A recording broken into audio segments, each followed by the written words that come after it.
Allahu Allahu Allahu Allah. Yang dibutuhkan dari Anda sebagai seorang muslimah, ini kebutuhan dasar, mencetak kader-kader ulama di rumah Anda. Itu yang dibutuhkan. Buat anak-anak Anda hafal Al-Quran, belum menikah, cari orang saleh. Gitu. Saya bukan membatasi ya. Dalam Islam boleh seorang muslim dan muslimah berprestasi dalam pendidikan, nggak ada larangan masalah itu. Gitu. Tetapi Aisyah radhiyallahu anha dan istri-istri Nabi yang lain, mereka sangat banyak menghafal hadis-hadis Nabi. Mereka jadi ulamanya para sahabat, tidak ada batasan dalam menuntut ilmu. Tetapi dilihat maslahat dan mudaratnya. Gitu kan? Ada hal-hal dasar yang harus kita dahulukan. Ada namanya aulawiyat, hal-hal yang harus didahulukan, dan ada orangnya, ada sesuatu yang cuman tambahan, ya, tambahan-tambahan saja itu tidak perlu dikejar. Terutama masalah akhwat, tolong digarisbawahi, ada tugas-tugas utama Anda yang jauh lebih mulia. Nabi SAW menekankan untuk berumah tangga. Kata Nabi SAW, wanita manapun yang sholat 5 waktu, tidak disebutkan sunnahnya. Puasa Ramadan, tidak disebutkan puasa sunnahnya. Dan melayani, mentaati suaminya pada hal yang ma'ruf. Pada saat meninggal disuruh, dibolehkan memilih dari 8 pintu surga yang mana dia mau.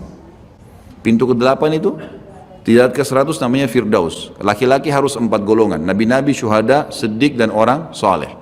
Nabi-nabi ini saya sama teman-teman sudah nggak bakal bisa dapat, gitu kan? Mustahil.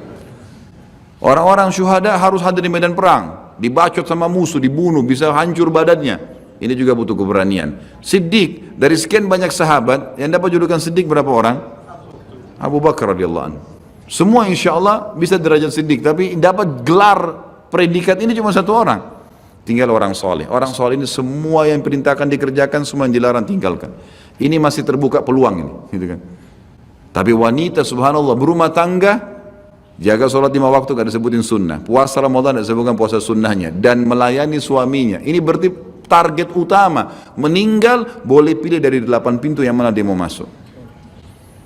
Lalu kira-kira wahai ukhti muslimah, apa yang lebih kamu kejar daripada ini coba?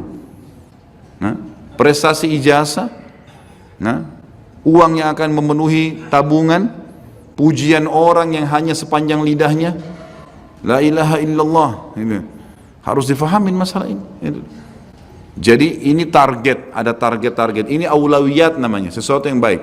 Berapa banyak ulama yang lahir di tangan seorang ibu yang solehah, gitu kan? Lahirnya Isa alaihissalam, seorang nabi dari seorang Maryam yang tidak pernah keluar rumahnya kecuali dalam keadaan darurat.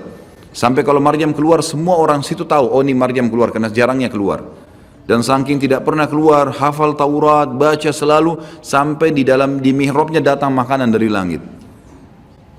Ya memang seperti itu, gitu kan? Kalau keluar malah terjadi banyak fitnah, banyak ini, banyak itu, maka harus pikir mana aulawiyat. Jangan pernah anggap remeh itu ngurus rumah, ngurus suami, ngurus anak, berarti itu hal yang kecil. Oh tidak dipuji di masyarakat, tidak usah pusing dengan perkataan manusia. Yang penting Tuhanmu, bagaimana Allah subhanahu wa ta'ala, itu yang penting. Dan pada saat meninggal tidak ada lagi, teman-teman itu akan ikut. Sekali lagi sebagai penutup, pujian orang dan cacian orang sepanjang lidahnya, jangan terpengaruh. Kamu hebat ya, kamu cantik ya, kamu kaya ya, kamu pintar ya, kamu ini. Mau diapain setelah itu? Apa yang didapat itu? Nggak ada. Nggak ada sama sekali, apa yang mau dikejar gitu kan? Itu cuma kemasan dunia saja. Yang penting kita pikirkan bagaimana kita selalu berbuat hal-hal yang positif.